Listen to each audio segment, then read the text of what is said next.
September 10th of 2007, we delivered a beautiful, precious little boy. And he was born a few weeks early. And I remember even the OBGYN saying, if he's a boy, he may have some trouble breathing. He may have, some respiratory distress. So we delivered him September 10th of 2007, a little after 5 o'clock at night. And pretty quickly, he started to show some respiratory distress. He started to breathe fast and struggle. And so pretty quickly, the NICU came in and assessed him and said, we need to take him for a little while. Between 3 and 4 a.m., there was a knock on our door, and in walks a very disheveled looking neonatologist who his first words were, "I'm Dr. So-and-so, and I'm afraid your son may die." Forrest contracted Group B strep. I was a blind carrier of that, and so there was no reason to give me any medicine while he was being delivered. And because of that, he was going septic and all of his organs were shutting down. So Sunny, little Sunshine, was our critically ill baby. She was born at 25 weeks and stayed in the NICU for 86 days. She was 1 pound and 12 ounces when she was born. She was the size of a baked potato. Being in the NICU every day, even when you're having a good day, it's just a hard place to be because you're surrounded by stories that are equally as hard as yours. We learned about Simon's congenital birth defects from minutes after he was born.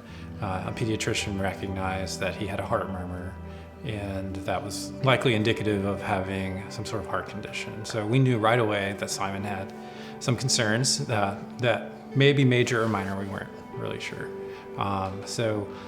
Simon was diagnosed with a ventricular septum defect, or a hole in his heart, about 1 week into his life.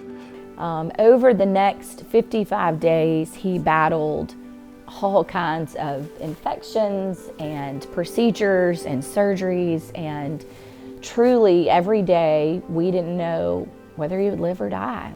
Around Halloween, which he was about 50 or so days old, 51 days old, he just started to kind of show some signs that he wasn't doing well and that he really was kind of struggling again. And my mama heart knew it.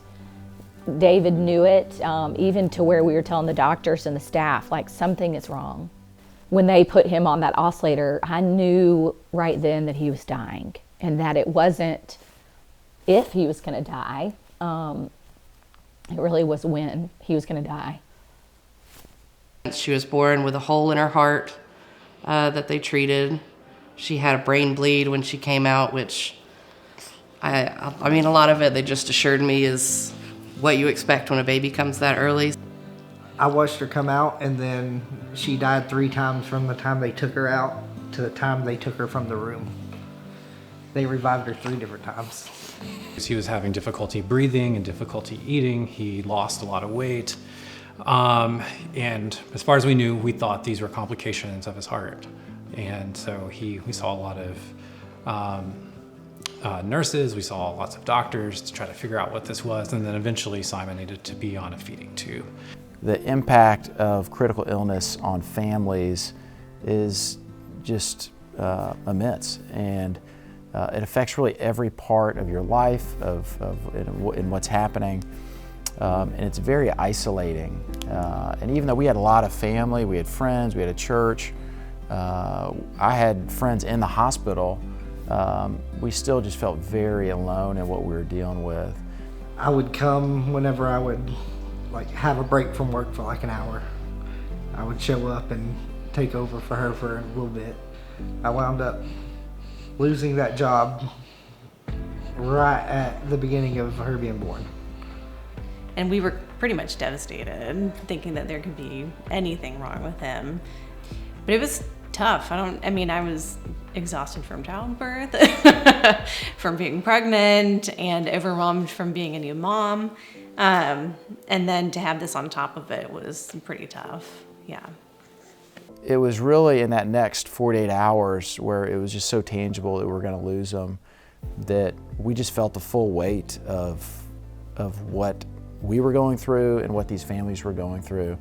And I remember driving home with Brittany and saying, you know, I think we just need to do something more to give back to these families. I was pretty scared because we're a middle class family.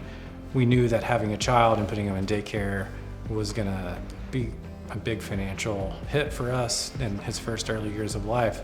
So to learn that Hillary was not gonna be able to work, and we were gonna go from a 2-income family to a 1-income family, I was telling myself I was going to some dark places in my head about this is going to ruin us. This is it. This is how our downward trajectory starts.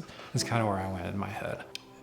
During Simon's first hospital stay, when he got the diagnosis of congenital lobar emphysema, on top of the ventricular septum defect, which we already knew about, I knew right away we needed some help. I'm a counselor myself, so I knew that there was help out there. I just asked the nurse, I said, I think we need to talk to a social worker because this is gonna change our life. I didn't know what to say I didn't know what kind of help we needed. I just knew I needed to talk to someone who was willing to listen. And I talked to the social worker and I just said, we need some help. We don't know what this means. And she was a game changer for us. She said, there's help out here. There's people who care about Simon and want him to do well. And that's when she told us about the Forrest Spence Fund, who I had recognized because they had their sign on the parent room where there was drinks and snacks and stuff. And I was like, oh yeah, I saw that in the bathroom. She said, you know, here, fill out this application. And, you know, she felt pretty confident that they would want to help us. And I mean, we hadn't been helped yet. I hadn't heard back from the Forrest Spence Fund, but at that moment I was like, oh, wow, there's people out there who will help us through this. And I think that's when I was still pretty scared, but I knew that there was gonna be some support there. I just didn't know what it was at that moment. So we first heard about the Forrest Spence Foundation from our social worker, because every baby in the NICU gets assigned a social worker. So she came in, she told us about the foundation just for, the stress relief that it can provide, but she also was there for us, just kind of any kind of emotional need we needed. She would help point us in the right direction. It was literally a godsend. Because we were broke. We were real broke. I went Job insecurity. From a very steady monthly salary to nothing overnight, and it was a big loss because I was the only one working. No one should feel alone, and no one should feel like they're completely alone as their child fights for their life, or they've gotten a terrible diagnosis, or they're about to have a lifetime journey of a chronic illness. It's not well, it's got to be this. Check this box. That's the only way we can help you. It really is. We've done things from getting a phone call from a NICU staff worker when a NICU mom accidentally sat on her